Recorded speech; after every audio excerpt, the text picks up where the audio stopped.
आने वाली 12 यानी कि परसों से ये दुकानें बंद कर दी जाएगी। फूल की दुकानें हों, यहाँ गिफ्ट की दुकानें हों, यहाँ पर खाजा की दुकानें हों, ये दुकानें नहीं खुलेगी।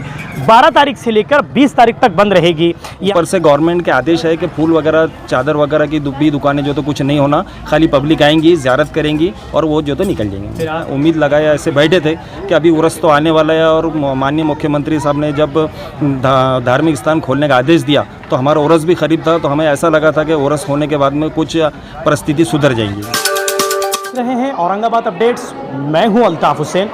जैसे हमने हर वक्त देखा है कि मुस्लिम समाज हो या दीगर कोई भी समाज हो, हर एक कहीं ना कहीं उसका जो है एक आस्था जुड़ी होती है। जिस तरीके से औरंगाबाद शहर के अंदर से हटकर थोड़ा 25 किलोमीटर अगर हम आते हैं तो वहाँ पर हमने देखा है कि खुदाबाद शहर के अंदर बहुत हर साल 12 रबीउल अव्वल को बहुत ही बड़ा जुलूस, बहुत ही बड़ा उर्स मनाया जाता है। लेकिन कोविड के चलते वो उर्स पिछले 2 सालों से नहीं मनाया जा रहा है, सिस्टम को बदल दिया गया है। अब इस साल क्या तब्दीली आई है, कितना ये उर्स मनाया जा रहा है, इसको हम बात करते हैं। यहाँ के जो खादिम हैं उनसे हम बात करते हैं कि क्या सिस्टम इन लोगों ने इस साल बनाया है, किस सिस्टम से ये लोग काम कर रहे हैं। सर, जिससे कि हर साल हमने देखा है कि लाखों की तादाद में यहाँ पर लोग आते हैं, लेकिन अभी कोविड के बगैर से लोग नहीं आ रहे हैं, तो इस साल क्या सिस्टम बनाया गया, क्या आदेश आए हैं आपको प्रशासन? हमारे को प्रशासन की तरफ से जो आदेश आए हैं, ये 7 तारीख से बारगाहें पूरी खुल चुकी है। यहाँ पे सिर्फ और सिर्फ ज़ियारत के लिए बारगाह खुली है, जबकि यहाँ पे उर्स मेला बढ़ाया नहीं जाएगा। यहाँ सोशल डिस्टेंस का पूरा ख्याल रखा जाएगा। मास्क और बिना सैनिटाइज़र के अंदर किसी को एंट्री नहीं होगी और यहाँ पे दुकानें वगैरह कुछ नहीं रहेंगी। सब लोग आएंगे, सिर्फ और सिर्फ ज़ियारत करेंगे। यहाँ कोई कव्वाली मुकाबले के कोई प्रोग्राम नहीं होंगे। ये साल सरकार ने पूरे प्रोग्राम रद्द की और ये 735वां सालाना उर्स होने जा रहा है और यहाँ पे लोगों के लिए ज़ियारत के लिए शासन ने आदेश दी है और सब लोग आके यहाँ ज़ियारत करके सिर्फ ज़ियारत कर सकते हैं, बाकी कुछ नहीं मनाया जा रहा है। कितना उर्स मनाया जा रहा है? ये 735वां उर्स मनाया जा रहा है। ज़ियारत कितने बजे से स्टार्ट होगी और कितने बजे? सवेरे फजर की नमाज के बाद से स्टार्ट होंगी और ईशा के बाद तक चलेगी इंशाल्लाह। कुछ पाबंदी बताइए कि बुजुर्ग लोग 65 साल के ऊपर, 10 साल के अंदर के बच्चे। बात करने के बाद हम लोग जब बाहर आए हैं तो यहाँ एक बड़ी बात ये पता चली है कि आने वाली 12 यानी कि परसों से ये दुकानें बंद कर दी जाएगी। फूल की दुकानें हों, यहाँ गिफ्ट की दुकानें हों, यहाँ पर खाजा की दुकानें हों, ये दुकानें नहीं खुलेगी। 12 तारीख से लेकर 20 तारीख तक बंद रहेगी। यहाँ की फूल की दुकान के जो लोग हैं इनसे हम बात करते हैं कि आखिर बंद करने की वजह क्या है, इनसे क्या पूरी डिपार्टमेंट की बात हुई है, तहसीलदार साहब की क्या बात हुई है, इनसे हम बात करते हैं। सर, आपके पास में जो बंद का ऐलान कर दिया गया है 12 तारीख से, तो आपको बताया क्या गया है उस बारे में? हमें ये बताया गया कि आपकी दुकानें 12 तारीख से तो 19 तारीख तक जो तो आप दुकानें जो तो बंद रखी है। हमने पीआई साहब से और तहसीलदार साहब से रिक्वेस्ट भी की है कि साहब जो आने वाले जो ज़ायरीन है तो इनको जब तक फूल और चादर यहाँ पे मिलेंगी नहीं तो इनकी ज़ियारत होएंगी कैसा। जब तक इंसान अपने हाथ से लेके फूल चादर दरगाह पे ज़ियारत करेगा नहीं, जब तक उसको ऐसा लगेगा नहीं कि मैं उर्स के लिए आया और ये उर्स का मौका है और ये फूल चादर की कम से कम दूसरी दुकानें बंद भी रही तो चलेगा, लेकिन कम से कम फूल और चादर की दुकानें जो तो खुली रहनी चाहिए। क्या बोले आपको, क्या आश्वासन दिया है? हमारे ऐसा आश्वासन दिया कि बोले ऊपर से गवर्नमेंट के आदेश है कि फूल वगैरह चादर वगैरह की भी दुकानें जो तो कुछ नहीं होना, खाली पब्लिक आएंगी, ज़ियारत करेंगी और वो जो तो निकल जाएंगे। फिर आप जिस तरीके से साल का हमारे पूरा साल का डिपेंड उर्स के ऊपर रहता है। साल भर तो हमारे को इतनी आमदनी होती नहीं है, हम पूरा साल का डिपेंड जो तो उर्स के ऊपर करते कि उर्स में जो पब्लिक आती है और जो हमारा कारोबार चलता है। 2 साल से तो पूरा बंद था और हमें उम्मीद लगाया ऐसे बैठे थे कि अभी उर्स तो आने वाला है और माननीय मुख्यमंत्री साहब ने जब धार्मिक स्थान खोलने का आदेश दिया तो हमारा उर्स भी करीब था, तो हमें ऐसा लगा था कि उर्स होने के बाद में कुछ परिस्थिति सुधर जाएंगी। चलिए, अब ये यहाँ से एक बात ही पता चली है कि यहाँ पर भीड़ भाड़ ना हो, सोशल डिस्टेंसिंग के लिए जो है यहाँ की फूलों की दुकानें हों, बच्चों की गिफ्ट की दुकानें हों या होटलें हो या खाजा की दुकानें हों, ये दुकानें बंद रहेगी। 12 तारीख से लेकर 20 तारीख तक की दुकानें पूरी तरह बंद रहेगी। अब हम लोग आगे की दरगाह औरंगज़ेब रहमतुल्लाह अलैह की दरगाह पर पहुँचते हैं और वहाँ जानते हैं कि क्या आगे का इन लोगों ने सिस्टम बनाया है, ज़ियारत का हो या किस तरीके से ये लोग सिस्टम बनाकर जनता के अंदर जो है जो एक आस्थाएँ लोगों की जुड़ी है किस तरह से ज़ियारत करेंगे। आइए हम आगे की दरगाह पर चलते हैं। इस्लाम धर्म के मुताबिक गॉड से मिलने के लिए गए थे, उनको ये गिफ्ट मिला था। यहाँ तक कैसा आया, ये दोनों क्लास में पूरा हिस्ट्री है, ये पर्शियन में। अब जब हम यहाँ की दरगाह पर पहुँचते हैं तो यहाँ हमने देखा है कि कितना बेहतरीन इन लोगों ने इस बार सिस्टम को बनाया है कि लोग सिर्फ यहाँ पर आएंगे, ज़ियारत करेंगे और अपने घर चले जाएंगे।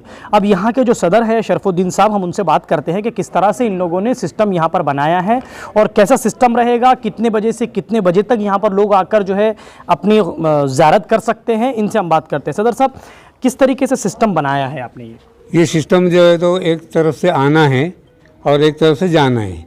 ये गवर्नमेंट के जो आजकल वो जो कोरोना की वजह से जो गाइडलाइन चल रही है, वो गाइडलाइन के हिसाब से हम उसका मुताबिक काम कर रहे हैं। लगभग चलिए अभी कोरोना की वजह से तो बंद है, लेकिन लगभग कितने लोग यहाँ पर आते थे?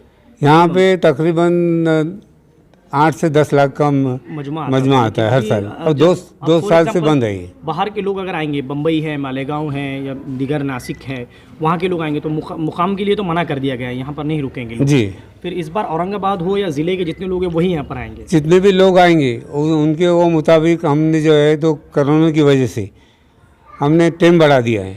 18 रबीउल अव्वल से 19 रबीउल अव्वल को ईद मिलाद नबी का प्रोग्राम है जी। तो 18 की रात से हम स्टार्ट कर देंगे जी, 18 अक्टूबर 2021 जी। तो रात में आप स्टार्ट करेंगे तो जी दूसरे हाँ। दिन ईशा तक के लगभग चलते तो रात से जो स्टार्ट करेंगे तो इंशाल्लाह जो है तो दूसरे दिन रात के 10 बजे तक कराएंगे। अच्छा, इसके अलावा जैसे पता चला है कि 65 साल के लोगों को मना है, 10 साल के बच्चों को मना है। हाँ, 65 साल के बच्चों को जो है तो गवर्नमेंट के गाइडलाइन के हिसाब से मना है, और 8 साल के बच्चे के लिए मना है, इसलिए हम उनका जो है तो बाहर इंतज़ाम करेंगे। अच्छा, अब ये जो बनाई गई है पेटी पीछे, यहाँ पर आप लोग रखेंगे? जी हो, इसी कांच की पेटी के अंदर, इसमें कांच की पेटी है, उसमें चांदी की पेटी है, चांदी का जो चौकी है, और उसके ऊपर जो है तो पैरान शरीफ भी रखा जाता है, और इसमें इसमें कांच में रख के इस लाइन से आके इजाज़त करके एक साइड से आते हैं और एक साइड से निकल जाते हैं। तो अभी जिस तरीके से जो गाइडलाइंस आई है उधर की दरगाह पे हमने जब पता किया, वहाँ पर भी कुछ गाइडलाइंस आई हैं, आपके पास में कुछ नई गाइडलाइंस आई है, तो इस बार आपको क्या लगता है कि बड़े अच्छे से और बड़े इत्मीनान से ये सब हो जाए? हम ये साल इंशाअल्लाह जो है तो बहुत अच्छे तरीके से ज़ियारत कराएंगे, और सोलर सिस्टम जो है तो जो डिस्टेंस का जो रखा हुआ है, हम मास्क का जो इंतज़ाम रखे, हमने मास्क का इंतज़ाम रखे है, और वो सोलर सिस्टम के हिसाब से जो है तो हम उसका गेप रखेंगे। जी, मेरा नाम शरफुद्दीन मोहम्मद रमज़ानी, मैं 22 साल से दरगाह कमेटी का सदर हूँ।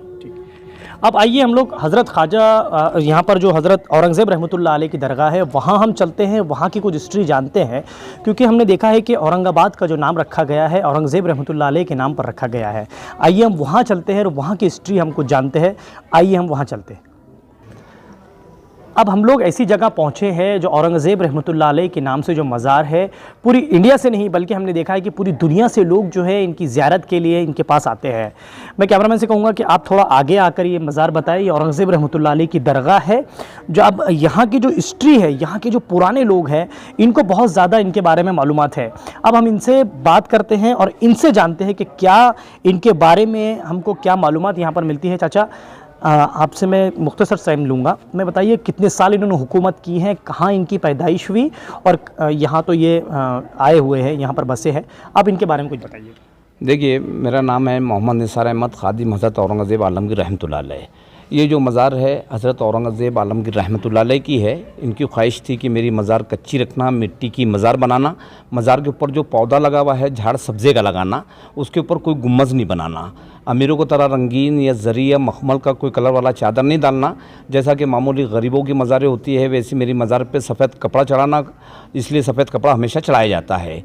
अब ये जो मार्बल का जाली वगैरह दिखाई दे रहा है, इसके पहले यहाँ पर इसी किस्म की ओरिजिनल लकड़ी की जाली थी, पहले मिट्टी का फ़र्श था, लेकिन ये हैदराबाद के जो निज़ाम नवाब थे तो उन्होंने ये लॉर्ड कर्जन साहब के बहुत ही मजबूर करने पर 1921 यानी 1921 में ये मार्बल का जाली बनाए।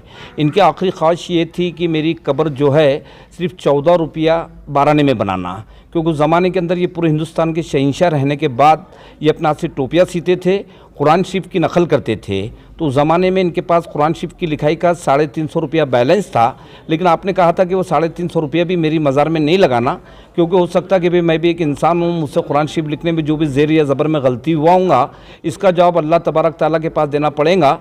इसलिए सब पैसा उन्होंने गरीबों में और फ़कीरों में तकसीम कर दिए थे।